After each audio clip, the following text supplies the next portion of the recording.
আজকের এই ডিপ ডাইভে আমাদের আলোচনার কেন্দ্রে যে নামটা রয়েছে সেটা হলো সিপিয়া অফিসিয়ালিস।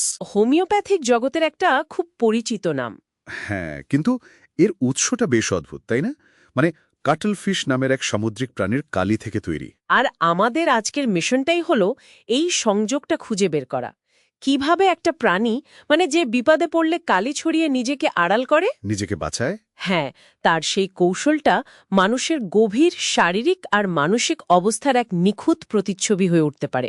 এটা সত্যিই ফ্যাসিনেটিং। এর আবিষ্কারের গল্পটা দিয়েই শুরু করা যাক।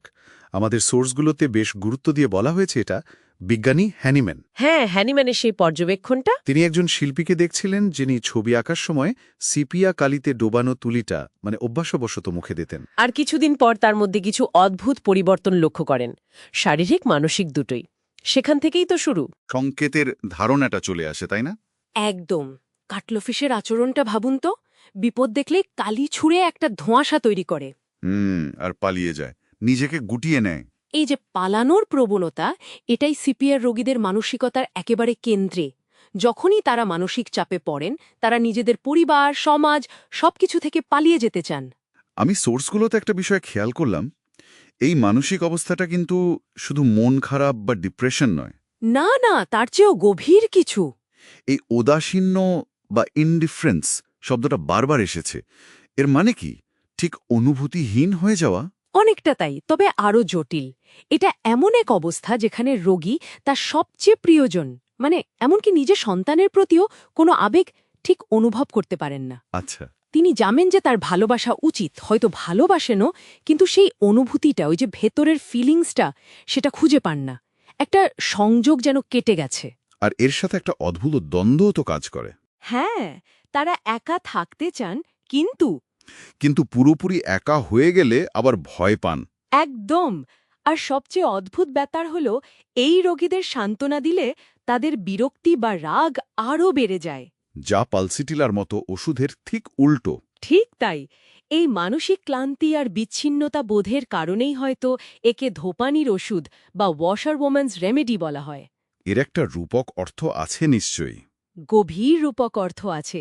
ভাবুন সেই নারীর কথা, যিনি দিনের পর দিন সংসারের বোঝা বইতে বইতে, সবার চাহিদা মেটাতে মেটাতে এতটাই ক্লান্ত, বিধ্বস্ত। যে তার জীবনের প্রতি সব আগ্রহই হারিয়ে গেছে। ঠিক, শারীরিক আর মানসিক শ্রান্তি থেকে জন্ম নেওয়া এক ধরনের স্থবিরতা। এই যে মানসিক স্থবিরতার কথা আমরা বলছি, এর প্রতিফলন তো শরীরেও দেখা যায়। আমাদের সোর্সে কিছু অদ্ভুত শারীরিক লক্ষণের কথা বলা আছে, যেমন ইয়েলো স্যাডল। হ্যাঁ, নাকের দুপাশে ঘোড়ার জিনের মতো একটা হলদে বাদামি দাগ।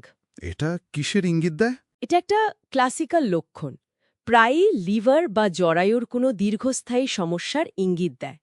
বলা যায় শরীরের ভেতরের স্থবিরতার একটা বাইরের চিহ্ন। এর সাথে আরও একটা অদ্ভুত অনুভূতির কথা বলা হয়েছে, বিয়ারিং ডাউন সেন্সেশন। হ্যাঁ, রোগীর মনে হয় যেন পেটের ভেতরে সব কিছু যোনিপথ দিয়ে বেরিয়ে আসবে। আর এই অনুভূতি থেকে বাঁচতে রোগী পা ক্রস করে বসেন।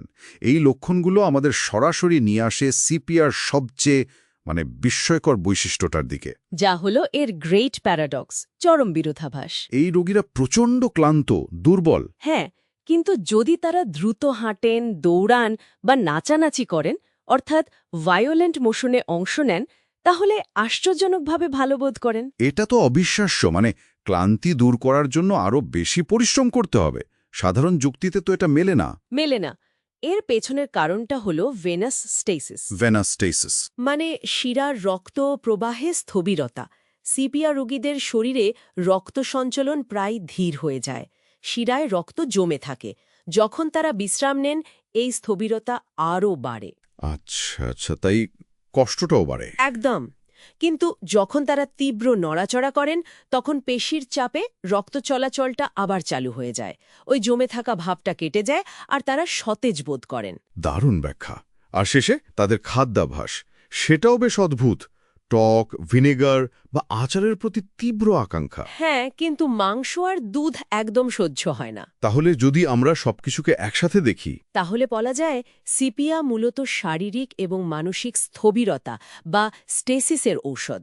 যখন জীবনী শক্তি এক জায়গায় থেমে যায়, আবেগ শুকিয়ে যায়, রক্ত চলাচল ধীর হয়ে পড়ে। সিপিয়া যেন সেই অচলাবস্থার একটা ধাক্কা দিয়ে গতি ফিরিয়ে আনে। তাহলে সব শেষে আমাদের শ্রোতাদের জন্য একটা চিন্তার খোরাক রেখে যাওয়া যাক। এই যে স্থবিরতার বিপরীতে গতি, এই ধারণাটা কি কেবল চিকিৎসার ক্ষেত্রেই সীমাবদ্ধ? ভালো প্রশ্ন। আমাদের ব্যক্তিগত বা কর্মজীবনে যখন কোনো বিষয় স্থবির বা অচেনা মনে হয়, তখন কি একটি আকস্মিক বা বড় ধরনের পরিবর্তন, এক ধরনের ভায়োলেন্ট মোশন, সেই অচল অবস্থা ভাঙার চাবিকাঠি হতে পারে?